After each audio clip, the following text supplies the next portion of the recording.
नमस्कार। अजय चतुर्वेदी। बात बिहार की, बात बिहार चुनाव की और कांग्रेस की। आप सबको कल मैंने बताया था कि राहुल गांधी जनवरी 2025 से लेकर के और अब तक 4 बार बिहार का दौरा कर चुके हैं और आगामी 27 मई को वो पुनः वहां पहुंच रहे हैं। अब की बार वो नालंदा जाएंगे, जो मुख्यमंत्री नीतीश कुमार का गढ़ है। एक चीज स्पष्ट है कि राहुल गांधी ने जो बिहार को लेकर के, बिहार चुनाव को लेकर के जो रणनीति बनाई है, उस पर वो रंच मात्र भी किसी से कोई समझौता करने की स्थिति में नहीं है। उन्होंने तय किया कि बिहार में कांग्रेस पूरे दमखम के साथ चुनाव लड़ेगी। हां, यहां एक चीज और बता दें कि जो उन्होंने रणनीति बनाई है, उस रणनीति के मुताबिक टीम का कप्तान बिहार के लिए घोषित हो चुका है। वो और कोई नहीं, कन्हैया कुमार है। कन्हैया कुमार के ऊपर राहुल गांधी को बहुत भरोसा है। वो यहां तक समझ रहे हैं कि कन्हैया कुमार जिस तरह से लगे हैं, जिस तरह से वो पूरी निष्ठा और ईमानदारी और प्रतिबद्धता के साथ बिहार में कांग्रेस को खड़ा करने के लिए लगे हुए हैं, निश्चित तौर पर उसका प्रतिफल कुछ सकारात्मक ही आएगा। वो कन्हैया कुमार की काबिलियत से काफी प्रभावित नजर आए हैं, तभी उन्होंने ऐसा किया है। और केवल कन्हैया कुमार के साथ साथ जो ये समझा जा रहा था, जो ये एक नैरेटिव चलाया जा रहा था कि पप्पू यादव को, अब जैसे लोकसभा चुनाव में पप्पू यादव को, उनके परिवार को हाशिए पर डाल दिया गया था, जबकि इलेक्शन के पहले ही, टिकट बंटवारे के पहले ही पप्पू यादव ने अपनी पूरी पार्टी का विलय कर दिया था कांग्रेस में। लेकिन लोकसभा चुनाव में लालू प्रसाद यादव, तेजस्वी यादव के चलते पप्पू यादव को इंडिया गठबंधन से टिकट नहीं मिला। लेकिन अब की बार ऐसा कुछ नहीं होने जा रहा है। बिहार में कांग्रेस ने स्पष्ट कर दिया है, राहुल गांधी ने स्पष्ट कर दिया है कि महागठबंधन के जो सहयोगी हैं, खास तौर पर राजद, राष्ट्रीय जनता दल, लालू प्रसाद यादव और तेजस्वी यादव, उनके आगे कोई झुकने का सवाल ही नहीं पैदा होता है। अब तो बात यहां तक पहुंच गई है, जो कहा जा रहा था कि गठबंधन में सीट बंटवारे को लेकर के सब कुछ फाइनल हो गया है, रजामंद हो गए हैं लोग, लेकिन ऐसा है नहीं। अभी बहुत कुछ होना बाकी है। 6 महीने बाकी हैं चुनाव में।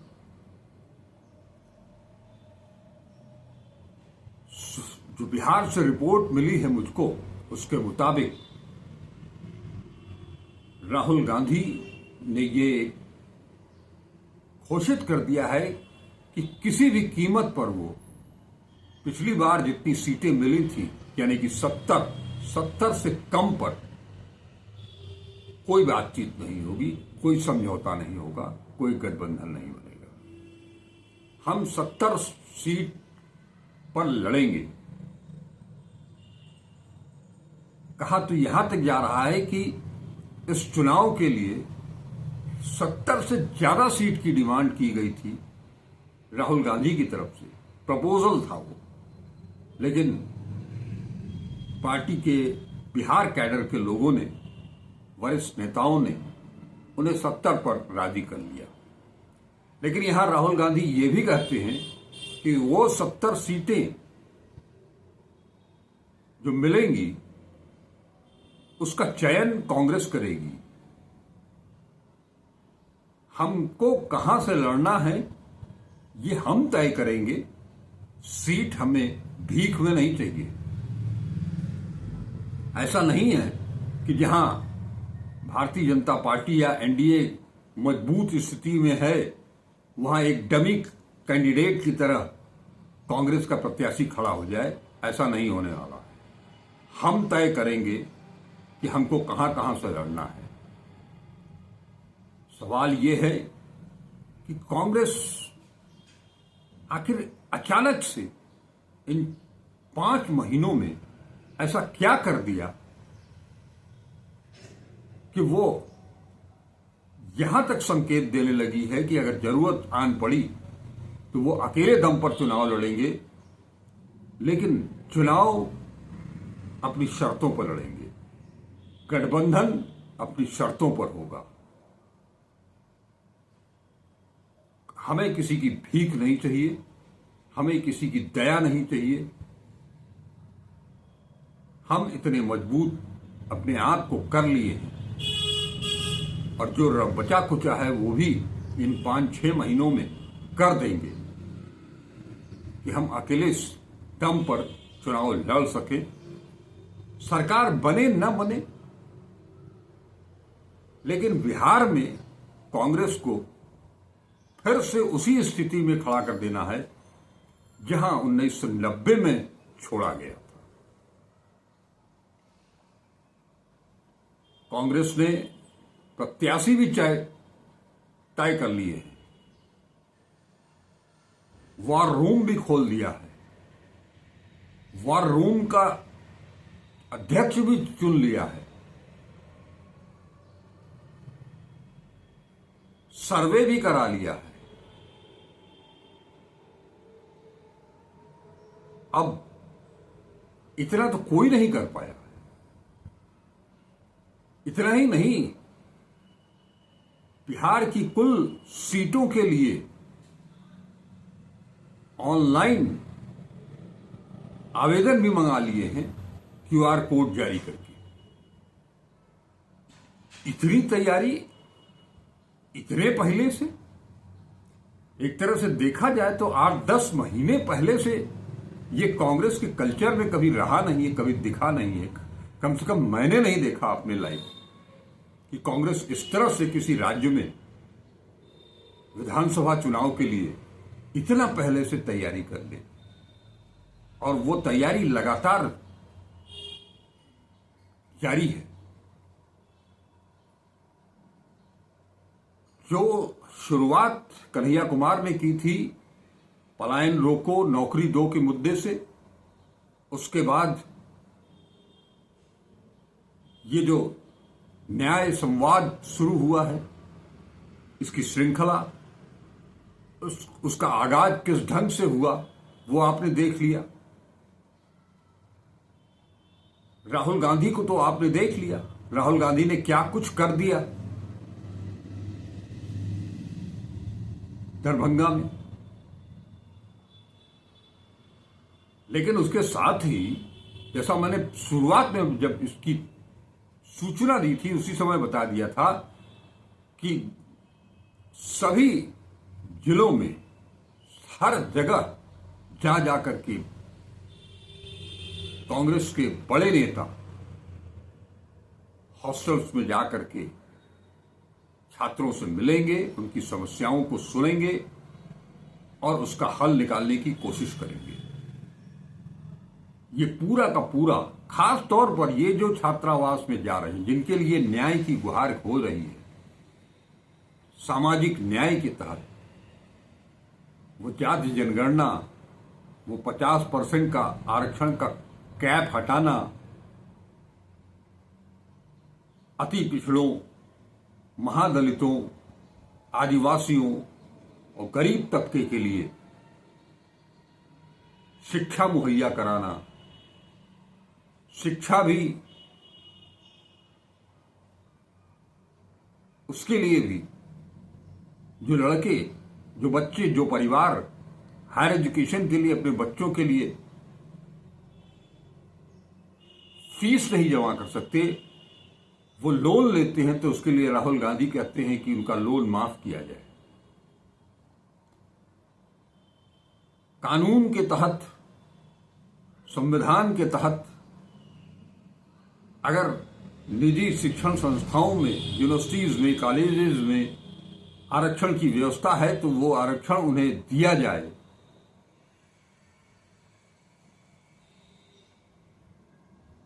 सबके पीछे सारा का सारा फोकस कांग्रेस का, राहुल गांधी का पिछड़ों पर है, अति पिछड़ों पर है, दलितों पर है, महादलितों पर है और गरीब तबके के ऊपर है। ये वोट बैंक है जो सालों से, जिस पर नीतीश कुमार का कब्जा था, और अब की बार नीतीश कुमार के इस वोट बैंक को पूरी तरह से छिन्न भिन्न कर देना चाहते हैं राहुल गांधी, और वो पूरा का पूरा वोट बैंक कांग्रेस के फेवर में ट्रांसफर करा देना चाहते हैं। इसमें वो कितना सफल होंगे ये दीगर बात है, लेकिन कोशिश पूरी है कि बिहार फतह कर लिया जाए, और उसमें वो भी बिना झुके, बिना डरे, बिना आत्मसम्मान को खोए हुए।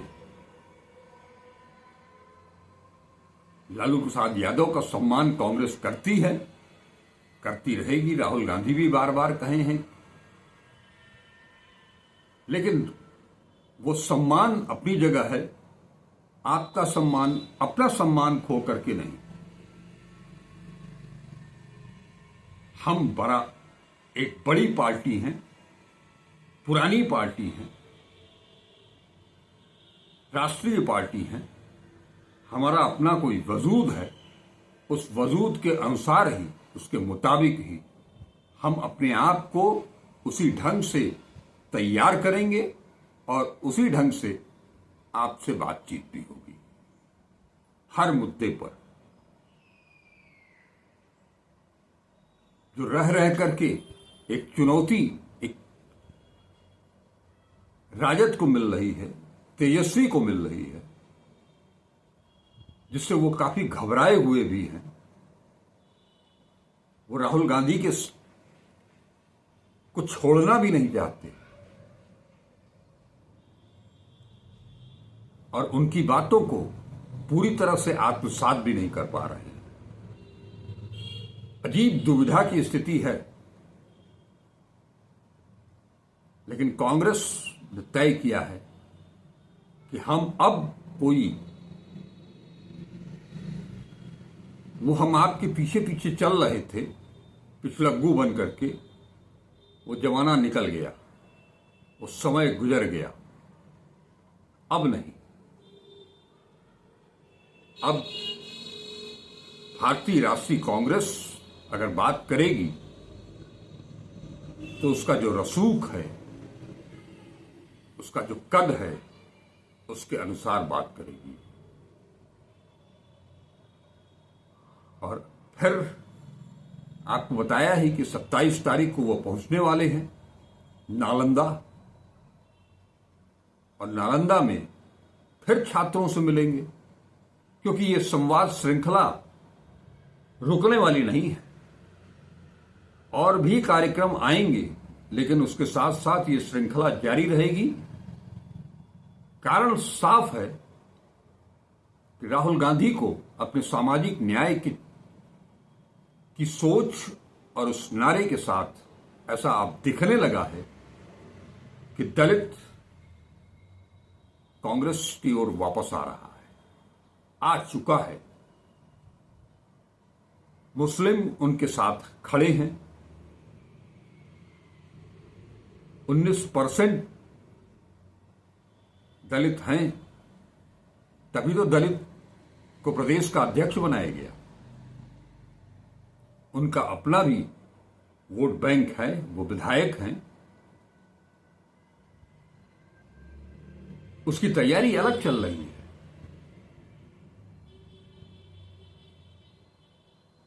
तो ये भी सब कुछ तय हो चुका है। अंदर खाने में बहुत तेजी से कांग्रेस चल रही है और बहुत अंदर तक चल रही है। घर घर में घुस करके एक एक शख्स के साथ उनके दिलों में बैठ जाना, यह है कांग्रेस की नीति। और पूछने पर यह भी कहा जाता है कांग्रेस की तरफ से कि 90 तक तो हम थे, उसके बाद के 35 सालों में जरूर हम धीरे धीरे पिछलग्गू बन गए, हमने अपना जनाधार खोया। तो इसे तो राहुल गांधी भी कह रहे हैं कि पूर्व में हमसे यानी कि कांग्रेस से बहुत सी गलतियां हुई हैं, उसको वो स्वीकार भी करते हैं और आज की तारीख में उन गलतियों को दूर करके आगे बढ़ने की चाहत भी है, उसकी रणनीति भी है। बात साफ है, ये तस्वीर, ये जो पूरी तैयारी है, ये केवल 2025 के अक्टूबर नवंबर में होने वाले विधानसभा चुनाव तक ही सीमित नहीं है। असल लक्ष्य कहीं और है। असल लक्ष्य 2029 है, लोकसभा चुनाव है। 2024 के लोकसभा चुनाव में बिहार से अपेक्षित सफलता कांग्रेस को, इंडिया गठबंधन को मिली नहीं थी। अगर वहां वो सफल हो गए होते महाराष्ट्र, उत्तर प्रदेश की तरह, तो आज दिल्ली की हुकूमत नरेंद्र मोदी के हाथों में नहीं, राहुल गांधी के हाथों में होती। और आपको याद होगा कि पिछली बार जब वो दरभंगा गए थे और जिस छात्र को उन्होंने मंच पर बुलाया था, उसने तो खुलेआम सबके सामने कह भी दिया था कि आप ही अगले प्रधानमंत्री हैं। तो राहुल गांधी को शैडो पर प्राइम मिनिस्टर तक पहुंचने के बाद अब प्राइम मिनिस्टर के आगे पीछे कुछ नहीं, केवल और केवल प्राइम मिनिस्टर दिखाई दे रहा है। इसके पीछे उनकी बड़ी सोच है। समाज के लिए कुछ करना है तो उसके लिए सत्ता चाहिए। तो सत्ता तो हर कीमत पर हासिल करनी होगी, तभी हमारे दिमाग में जो कुछ चल रहा है इस देश के लिए, इस देश के विकास, सर्वांगीण विकास के लिए, उन मुद्दों को लागू करने के लिए सत्ता अवश्यम भावी है।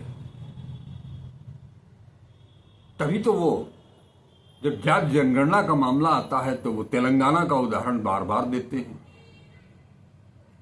आज वो कर्नाटक में थे और कर्नाटक में जो 5 गारंटियां चुनाव के पहले उन्होंने दी थी, वो पांचों के पांचों गारंटी आज वहां लागू है।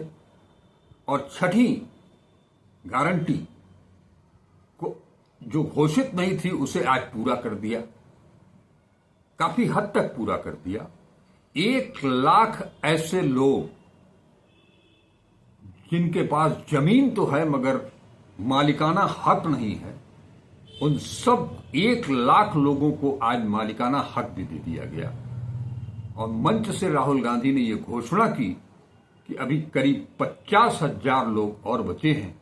उसके लिए 6 महीने का टारगेट दिया है कि 6 महीने में इन 50,000 लोगों को भी उनके जमीन का मालिकाना हक उनके नाम कर दिया जाए। ये वही लोग हैं, वही वंचित समुदाय के लोग हैं।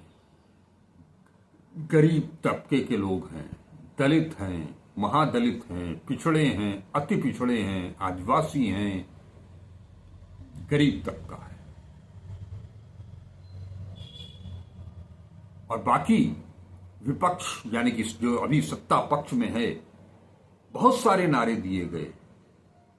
दिल्ली हो, महाराष्ट्र हो, हरियाणा हो, इवन केंद्र सरकार ने खुद हरियाणा और मध्य प्रदेश, महाराष्ट्र में महिलाओं को जो हर महीने लाडली बहना के नाम पर रकम दी जानी थी, उसकी कटौती हो गई।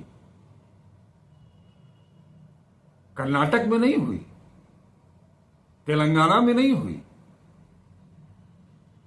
इतना ही नहीं, जो पक्की नौकरी की गारंटी का जो प्रस्ताव बना करके अपने मैनिफेस्टो में रखा था कांग्रेस ने लोकसभा चुनाव में, उसको एडॉप्ट जरूर किया एनडीए सरकार ने, मोदी सरकार ने। उसके लिए बजट अलॉट किया, लेकिन उसके बाद उनको कुछ समझ में ही नहीं आया और बजट वापस हो गया। कहां से देंगे पक्की नौकरी?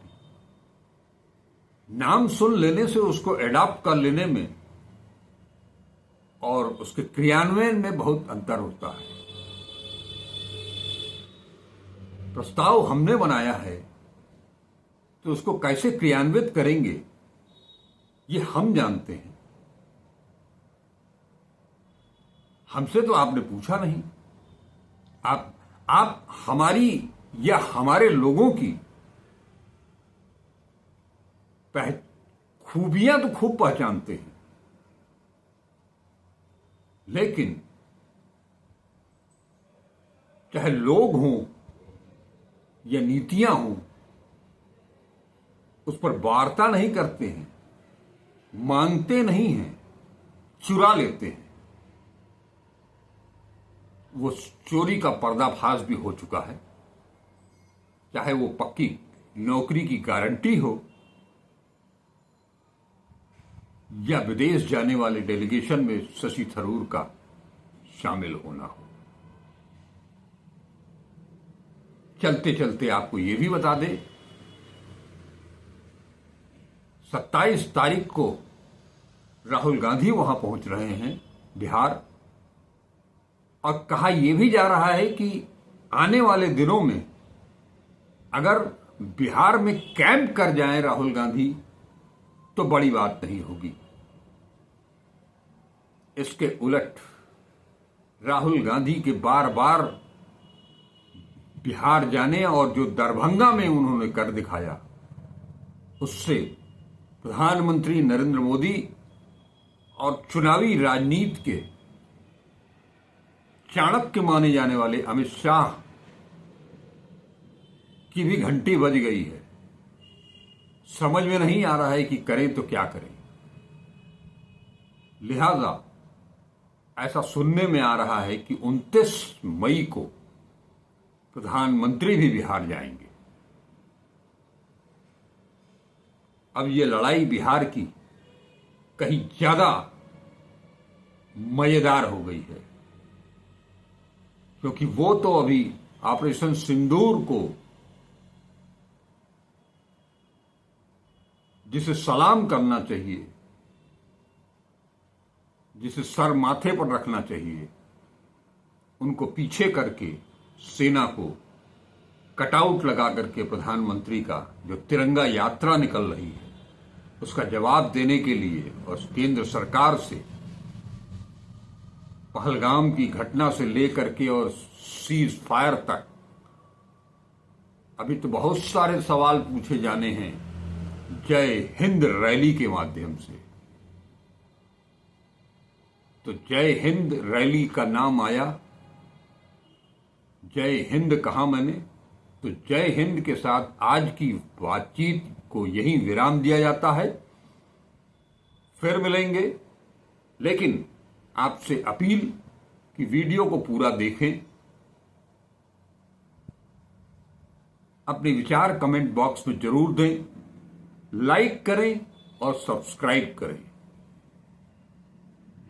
हमारी मेहनत को परवान चढ़ाएं, ताकि हम रोज कुछ नई चीजों के साथ आपसे मुखातिब हो सके। नमस्कार, अजय चतुर्वेदी।